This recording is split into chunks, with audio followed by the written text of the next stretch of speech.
And speaking of fuss, the Democrat primary for the New York mayoral candidacy last week, well, that had us all enthralled. And look, I understand there's some concern around Mamdani's budgetary views and whether that'll take New York back to the bad old days. The front page of the New York Post was emblazoned with the headline, "The price is white." That is quite the headline. What's the concern? Well, the concern is that he's literally talking about punitive taxation on white people, or essentially anyone on the intersectional identity politics scale of aggrieved interest or victimhoods who do not necessarily meet his ire. I mean, Caroline, this guy is a full-fledged democratic socialist at best. I would call him a communist, frankly. I mean, this is someone who says literally every crazy far left-wing platitude imaginable. I mean, if Black Lives Matter has said it, if defund the police, defund ICE has said it there, if the Hamas crazies post-October 7th have said it, if they've said it, then this guy believes it. He believes in anything and everything that the furthest left members of the United States Democratic Party believe there.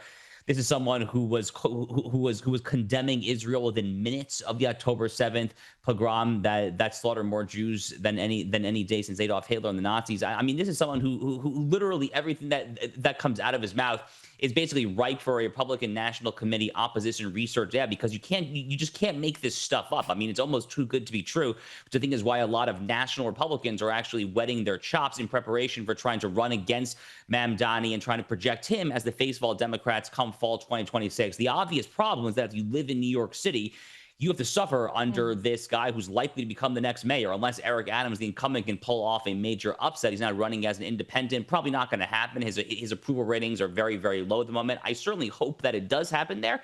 But I guess I would just say this. There's this old quote from a brilliant 20th century American newspaper columnist and social critic named H.L. Mencken. H.L. Mencken famously said that democracy is the theory that the common man knows what he wants and he deserves to get it good and hard. So part of me, Caroline, looks at the plight of New York City under a prospective mayor, Zohran Mamdani, and says, you know what? If this is what the people want, then they're about to get it very good and very hard. Yeah, and that's exactly right. You get what you vote for. Couldn't agree more. And look, and as if that's not even the end of it. It really has been a very eventful week in the US, with the US Supreme Court handing down a ruling on birthright citizenship. Can you explain this decision to us, and what does that mean for the future of the US immigration policy? Sure. So this case was litigated as the so-called birthright citizenship case, but the actual ruling on Friday, Caroline, did not address the 14th Amendment birthright citizenship question. And I know that's going to sound a little peculiar and odd there, but it's because of the way that this was litigated. So the Trump Department of Justice and the Solicitor General John Sauer tried to make an appeal to the Supreme Court, not necessarily on the underlying substantive question as to whether the 14th Amendment requires that the children of legal aliens be granted U.S. citizenship. Rather, he was trying to make an appeal to the justice that the scope of lower court relief should not include the so-called nationwide injunctions that have hamstrung the Trump presidency ever since January there. So that was actually all that the justice ruled on.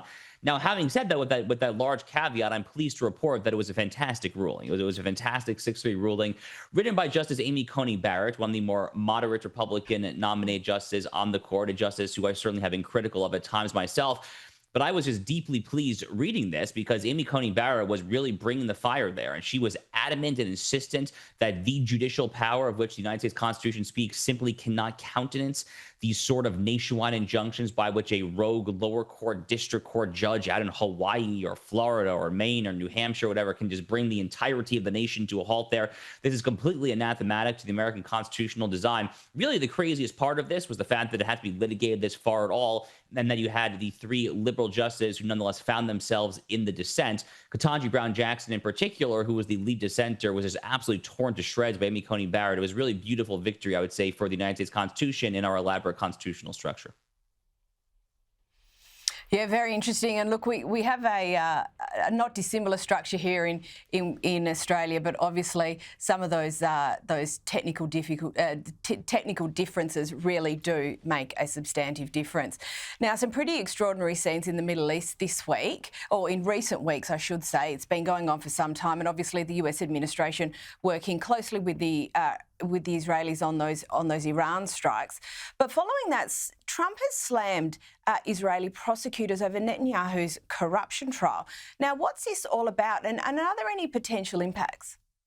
So I was really happy to see Donald Trump do this because I've been saying for years, Caroline, that the plight of Donald Trump here in the United States when it comes to what I've referred to as the Democrat lawfare complex, Jack Smith and all the various moving parts there, Fonnie Willis, Alvin Bragg, all the various Democrat prosecutors that were trying to throw him in jail on invariably bogus and ridiculous charges. It's actually shockingly similar to what Bibi Netanyahu has been facing over in Israel for at least 4 or 5 years now. I mean, a lot of these prosecutions go back even further there than they have for Donald Trump here in the United States there.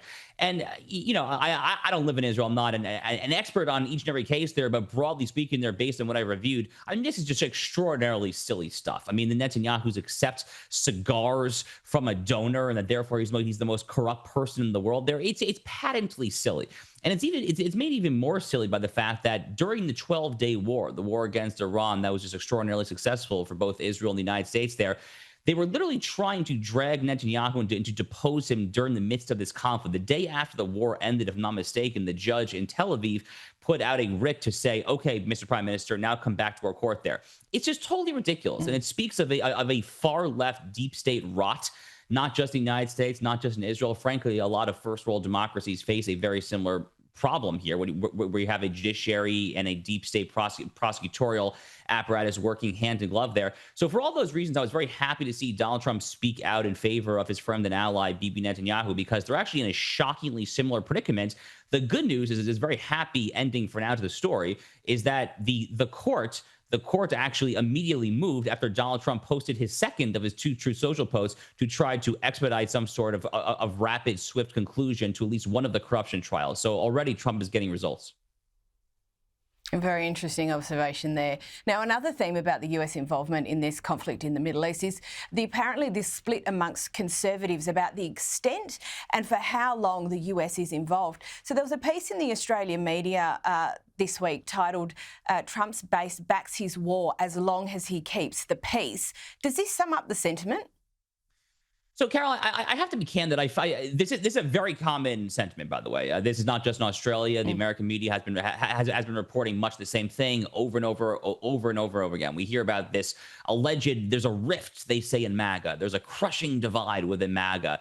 I'm not buying it because the polling, frankly, does not necessarily hold it up there. So, for instance, there was a CBS News poll, CBS News, about as major a pollster here in the U.S. as a guest. There was a CBS News poll maybe about a week ago, just after the Operation Midnight Hammer strikes inside Iran, showed that 94% of self-identified MAGA Republicans support President Trump's strikes. Literally only 6% object there. Now, it's very loud 6%. It's very vocal 6%. Tucker Carlson is probably the most prominent member of this 6% there, but it's still ultimately, at the end of the day, only 6%. And this kind of gets to what I refer to as the Trump doctrine of foreign policy. I think a lot of people hear America first, and they immediately think that we're talking here about a hardcore isolationist mentality where America simply does not get involved in foreign affairs. But anyone who was paying any attention to Donald Trump's first term in office knows that's not his foreign policy there. Donald Trump is still the same guy who took out Qasem Soleimani, the Iranian arch terrorist, in 2020. He took out the founder of ISIS, Abu Bakr al-Baghdadi, the year prior. He was very tough on Russia when it comes to missile defense. And on we go there. So Donald Trump is not an isolationist. He's also not a moralistic George W. Bush era neoconservative. He is a nationalist and a realist, but he's not afraid to strike out in overwhelming, powerful fashion to defend the concrete core American national interest, with the big caveat that after that, he wants to get the heck out and not send in the nation building crusades there. That's exactly what happened in Iran. It was a smashing success, and that's why 94% of MAGA Republicans support it. Yeah, excellent. Thank you for that. Definitely improved my understanding on that point. Now, we understand Florida is building a detention centre for undocumented migrants. It's been dubbed Alligator Alcatraz. It appears to be working politically very well for DeSantis. There is some blowback. Take a look at this. Wherever your spiritual place is, find it in your hearts to pray for these people who are lost so that they can become human beings again. Because if they're human beings again, this will stop. There's always a protest, but You know, this is what people in the US voted for. What is the broader sentiment in Florida around the construction of this detention centre? Well, I do live in Florida. I live not too terribly far from the Everglades, which is where Alligator Alcatraz is going to be constructed there. Look, this is a brilliant move by our amazing governor, Ron DeSantis, our amazing young Attorney General, James Uthmeyer, who was formerly the governor's chief of staff. Now he's our Attorney General there. They're working hand in glove to get this thing up and running there. They're trying to do a number of things, but the number one thing that they're trying to do, Caroline, is to establish Florida as the red state that is most willing, able, and eager to assist President Donald Trump, to assist DHS Secretary Kristi Noem, to assist our so-called border czar, Tom Homan, in effectuating what Tom Homan has referred to as the largest mass deportation operation in the history of the United States there. Once upon a time, Florida was a swing state. This is the state that decided the 2000 presidential election. Once upon a time, Florida was a state actually that, although people here didn't want to talk about it, there were a lot of corporations that benefited from illegal alien labor. All of that has changed under Governor DeSantis. Governor DeSantis is many things. He's a brilliant leader, a brilliant statesman. He's also very, very tough on the illegal immigration issue there. And he leads by example because the sentiment in this state has followed Ron DeSantis there. Again, this is a state that once upon a time was pretty split down the middle on the illegal immigration issue. But as DeSantis has just led through his rhetoric and his policies and just the way that he sets an example there, the people of Florida have followed. But again, I think the goal is really to establish Florida as the nation's leading red state, dare I say, perhaps even more so than Texas, which once upon a time was the nation's most iconic red state. But regardless of how you split it, whether it's Texas, Florida, Tennessee, Arizona, whatever it is there, this is very healthy red state competition. Basically, red states essentially trying to out-conservative each other, all trying to kind of win, the ultimate favorable glance of President Donald Trump. It's a very healthy competition, I think. Perfect. Thank you so much for your insights, Josh Hammer.